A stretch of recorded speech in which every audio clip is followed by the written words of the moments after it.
The Tale of Mr. Jeremy Fisher by Beatrix Potter. Once upon a time, there was a frog called Mr. Jeremy Fisher. He lived in a little damp house amongst the buttercups at the edge of a pond. The water was all slippy-sloppy in the larder and in the back passage. But Mr. Jeremy liked getting his feet wet. Nobody ever scolded him, and he never caught a cold.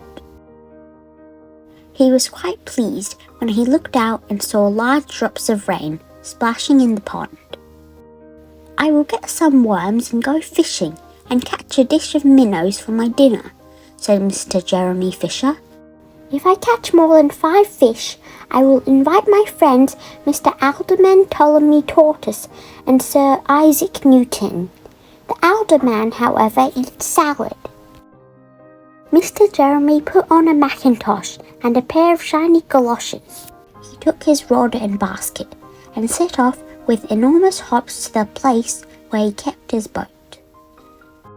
The boat was round and green, and very like the other lily leaves.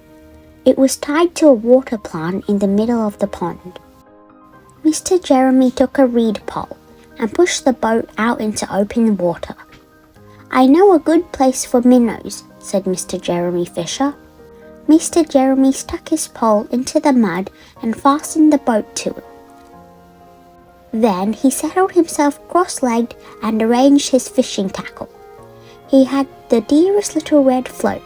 His rod was a tough stalk of grass. His line was a fine log white horsehair, and he tied a little wriggling worm at the end. The rain trickled down his back, and for nearly an hour he stared at the float. "This is getting tiresome. I think I should like some lunch," said Mr. Jeremy Fisher. He punted back again amongst the water plants and took some lunch out of his basket. "I will eat a butterfly sandwich and wait till the shower is over," said Mr. Jeremy Fisher. A great big water beetle came up underneath the lily leaf and tweaked the toe of one of his galoshes. Mr. Jeremy crossed his legs up shorter, out of reach, and went on eating his sandwich. Once or twice something moved about with a rustle and a splash amongst the rushes at the side of the pond. "I trust that this is not a rat," said Mr. Jeremy Fisher. "I think I had better get away from here." Mr. Jeremy shoved the boat out again a little way and dropped in the bait. There was a bite almost directly. The float gave a tremendous bobbing. "A minnow! A minnow! I have him by the nose!" cried Mr. Jeremy Fisher, jerking up his rod. But what a horrible surprise! Instead of a smooth fat minnow, Mr. Jeremy landed little Jack Sharp, the stickleback, covered with spines. The stickleback floundered about the boat, bricking and snapping until he was quite out of breath. Then he jumped back into the water. And a shoal of other little fishies put their heads out and laughed at Mr. Jeremy Fisher.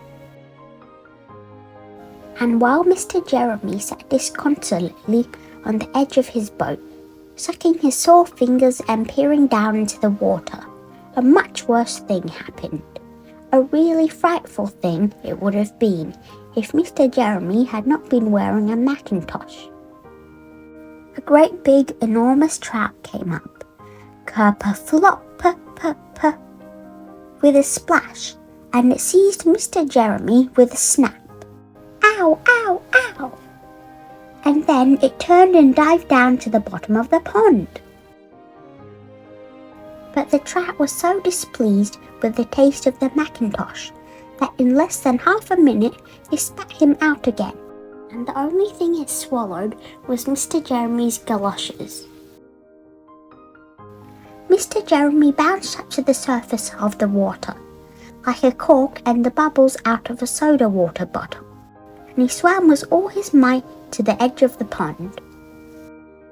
He scrambled out on the first bank he came to, and he hopped home across the meadow with his mackintosh all in tatters.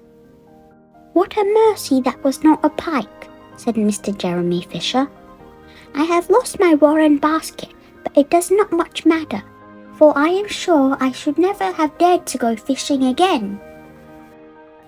He put some sticking plaster on his fingers, and his friends both came to dinner.